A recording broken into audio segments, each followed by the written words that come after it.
We were created by a higher power. And this is not a guess, not a belief, but an acknowledgement from one of the greatest minds of humanity. A man whose name has long since become a myth.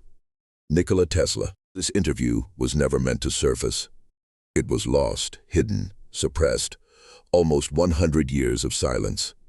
And only now, when the world seems to be on the brink of awakening, his words are finding their way out. Let me warn you right away. If you are not ready for the shattering of the foundations of your worldview, it's better to close this video. Because what you are about to hear may change everything. Your understanding of life, of death, of God, of yourself. This happened back in the distant year of 1934. A reporter whose name history for some reason did not preserve managed to arrange a personal meeting with Tesla in his room on the 33rd floor of the New Yorker hotel. It was a time when the scientist had been almost forgotten. Funding had stopped. Publications had vanished. Friends had turned away. But it was then, against the backdrop of silence and solitude, that Tesla suddenly decided to speak. He asked to turn off the recorder, said, "Remember this, I won't entrust it to paper."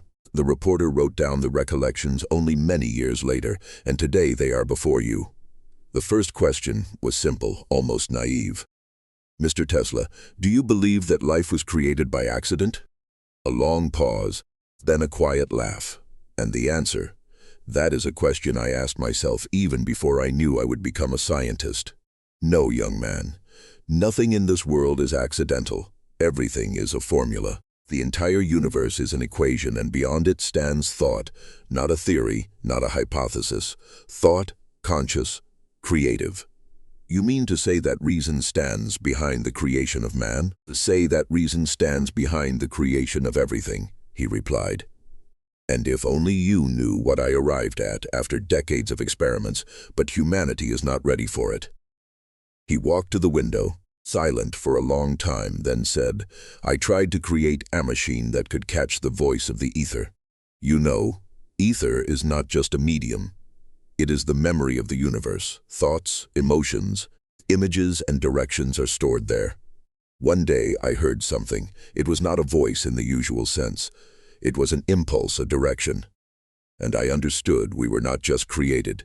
We are being guided." The reporter was stunned. Guided by whom? Tesla turned.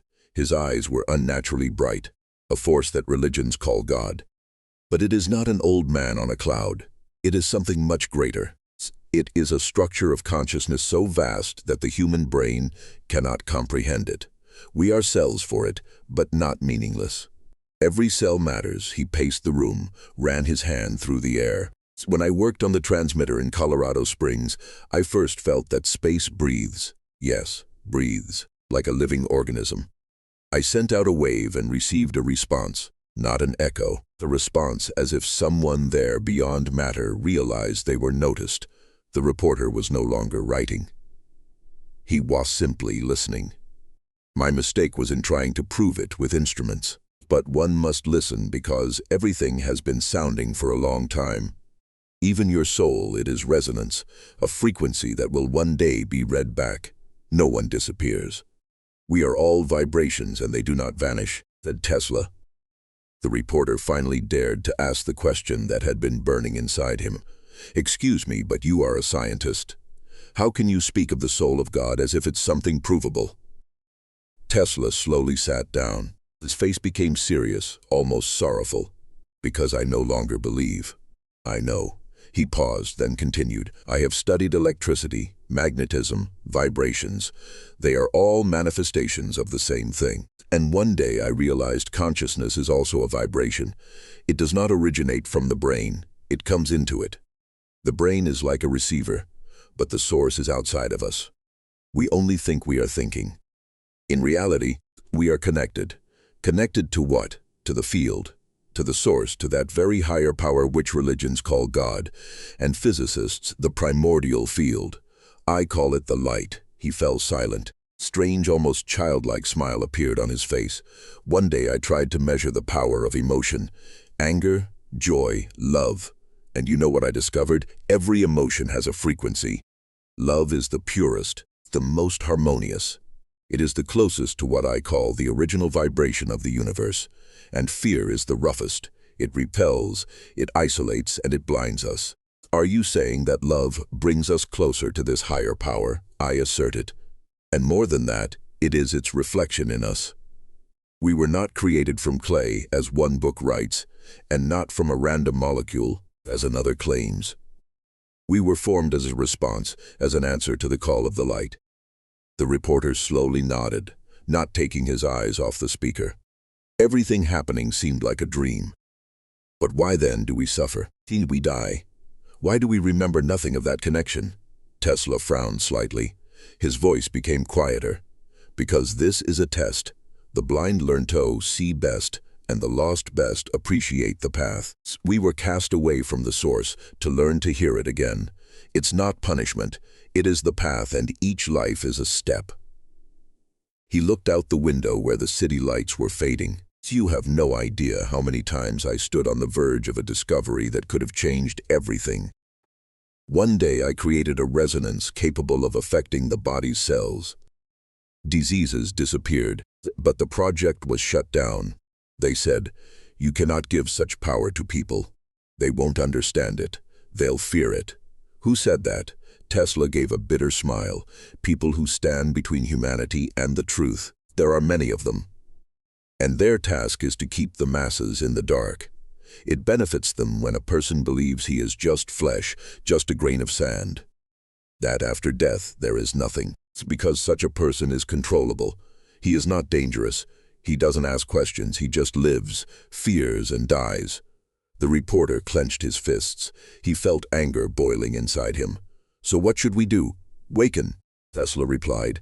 Learn to hear again, not with the ears, with the soul. Because every person, even the most forgotten, carries within them a spark of that light. And if even one sees, others will follow. And you, he added, you are not here by chance. Perhaps you are one of those who must carry that spark forward.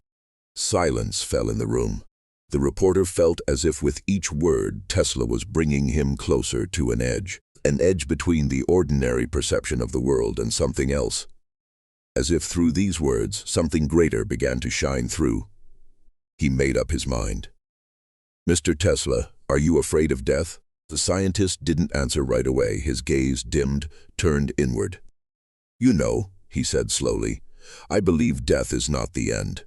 It is a shift in frequency. I once observed how light disappeared. It didn't go out. It seemed to fold into itself as if it became invisible yet remained.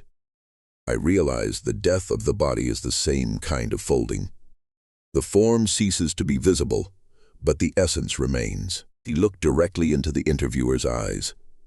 "We do not vanish. We return to the source, to the very force from which we were summoned. And you have seen it."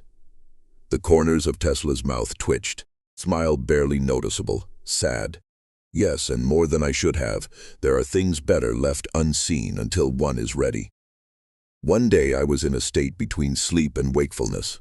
My body was here but my consciousness, and was very far away. And then I felt myself outside of time. I saw events of the past and future at once, people who did not yet exist, and those who had already been forgotten. Was that a vision? It was truth, because time is an illusion. Linearity is a convenient way for the mind to perceive, but in the present, everything already exists. All pain, all joy, all choices, and all return. Because in the end, we all return home." He fell silent, and at that moment, lightning flashed outside the window. A distant rumble rolled over the city. Tesla smirked slightly. "Nature hears. It responds. We are connected to it much more deeply than we think. I wasn't just conducting experiments with electricity. I was searching for the structure of reality, and the further I went, the clearer it became. Matter is only a shell. The true fabric of the universe is consciousness." The reporter no longer knew what to write down and what to simply experience. He felt like he was becoming part of something greater. "Excuse me," he suddenly said, "but if this is true, if the soul is eternal, then why do people die in fear, in suffering? Why is there so much pain?" Tesla looked at him for a long time, then slowly said, "Because forgetting is part of the path. Imagine you are going on a journey. But before that, you erase your memory. You don't know who you are, why you're here, or where you're going. And in that lies the main meaning to remember, not with the brain, with the soul. To realize that you are not the body, that you are not here forever, that your pain is a temporary cloud in eternal light. He stood up, walked to an old armchair, and placed his hand on it. Everything you touch, everything you feel, even your fears, they are not your enemies. They are clues. The world is speaking to you. It gives signs, and if you learn to read them, the fear will vanish because behind it always hides the light. The reporter could barely breathe. He felt this conversation was never just an interview. It was a message, and not only to him. Tesla quietly added, "You're not the first to ask these questions, but perhaps you're one of the first to truly hear them." Tesla closed his eyes for a moment. It seemed he heard something within, something that wasn't a sound. Then he said, "I don't have much time left. I feel it. Not physically, energetically, as if an inner pendulum is coming to rest. But the fear is gone, because now I know what comes next." The reporter gripped his notebook. "What comes next?" Tesla looked at him with unexpected gentleness, remembering, "It will be like waking from a long sleep. I will once again hear the vibrations I was once separated from." We have all strayed from the source, not through guilt but by design, to learn ourselves in separation and limitation. But at the moment of death, reconnection occurs, and the soul remembers everything, who it is, where it came from. This is why he paced the room. Energy does not die never. That is the fundamental law. It can be transformed but not destroyed, and that means consciousness is eternal because it too is energy, the most subtle, the purest. He stopped at the window. I tried to explain this to scientists. They laughed, said, "Consciousness is a product of the brain. The personality disappears after death." But I asked them, "Where does the current go when you turn off a lamp? Does it disappear, Tam, or does it just take a different path?" There was no answer. He turned around. "Imagine an ocean without edge, without bottom, and you are a wave. It seems to you that you are separate, that you are form, movement. But one day you submerge again, and everything that was you remains in the water, does not vanish, is not lost. It simply becomes everything." So are you saying that after death we return to God? To something greater than God, to what God came from? Because even the very concept of God is too small to describe that force. It is beyond forms, beyond images, beyond religions. It is everything. The reporter looked at Tesla with reverence. He felt every word was the truth, not doctrine, not hypothesis, but pure knowledge. "And yet," he whispered, "if you knew this, why didn't you say it earlier? Why only now?" Tesla lowered his eyes. His voice became almost a whisper. "I tried in books, in speeches, but people didn't hear or didn't want to. They looked for formulas, proofs, diagrams. But this truth cannot be measured. It can only be felt. And now, as my body is growing old, I understand the time has come to simply say it. Without holding back, because even if only one person hears, that will already be enough." He sat down as if his strength was beginning to leave him. "This interview," he continued, "is not for newspapers, not for sensation. It was meant to remain in the shadows. I myself told that man not to publish it. Write it down and hide it. That's what I told him. And he did, and maybe only now has the time come." The reporter flinched. "Why now exactly?" Tesla looked straight into his soul again. "Because the world has come to the edge between technology and destruction. People have invented machines but forgotten who they are. They fly into the sky but cannot look within. They fear death because they do not understand life. And now maybe it's time to remember." He fell silent. The room became strangely quiet. Even the city outside seemed to have paused. The reporter felt this moment was more than just a conversation. It was a shift, a breakthrough, a threshold. And then Tesla suddenly said, "You asked, who created us? Now I will answer." He paused. "We were created by consciousness that decided to become matter, light that wanted to feel itself as a body. We are its reflections, its project, its experience. We are not an accident. We are intention. The reporter felt that Tesla's words were burning not through his mind, but through his heart, as if he wasn't the only one hearing them, as if beyond the walls of the room, someone was carefully listening to every phrase and possibly recording them. He asked almost in a whisper, "If we are a project, did this force have an intention, a plan?" Tesla nodded very slowly. "Yes, and perhaps it is far more complex than we can imagine. I believe we are fragments, particles scattered across the material world to explore it. We are sensors, experiments. We are born, we feel, we love, we make mistakes, and all of it returns back into the field, into what some call the divine mind. Why? So it could know itself. Because without separation, there is no knowing.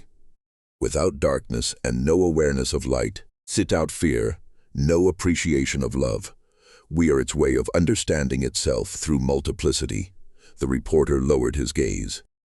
It was too much, but he had to ask the main question. "So, you believe that humanity has a purpose?" Tesla leaned forward. His voice became firmer. "Yes, but we've lost our way." He stood up, walked to a bookshelf, and took out an old, worn notebook. He handed it to the reporter. "These are calculations that were never published.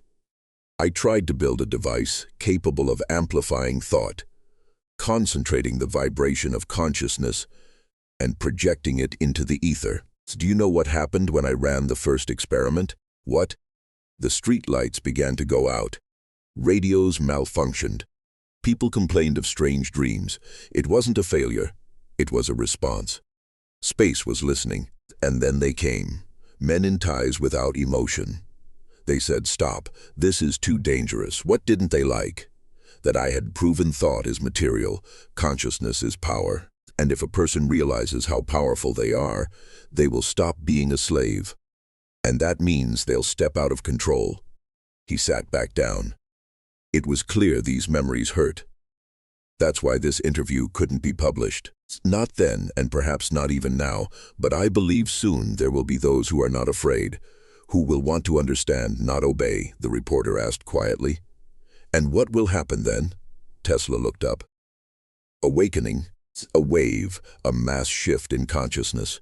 People will begin to see the invisible, hear the unheard, diseases will retreat, memory will return. The fear of death will vanish because everyone will feel they are not the body. They are fire, a spark, eternity." He looked out the window, but there is still a path ahead, and it won't be easy. Lightning struck somewhere very close.